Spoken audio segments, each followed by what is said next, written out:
Sino ba ang hindi naghahangad ng isang magandang kwento ng pag-ibig? Yung kwento na pwede mong isaling lahi para marinig nila ang magandang istorya na hindi lahat nabibigyan. Maaring matagal ka nang naghahanap ng isang magandang istorya na sa akala natin tayo lang ang bumubuo. Iba-ibang pangyayari, iba-ibang pagkakataon, iba-ibang tao. Pero iba-iba din ang pagwawakas.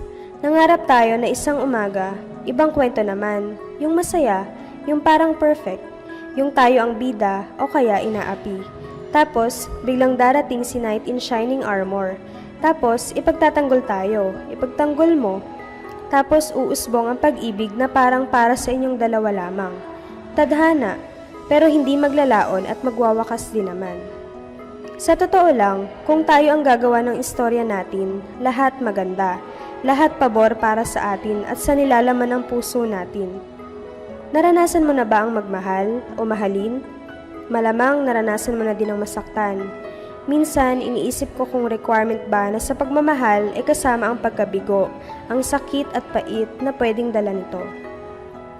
Minasdan ko ang mukha ng mga tao sa paligid ko, kung paanong sila din, tulad ko, naghanap, naghangad na sa isang banda maging tama, akma at maging perpekto para sa kanila ang istorya ng kanilang buhay, ng kanilang pag-ibig.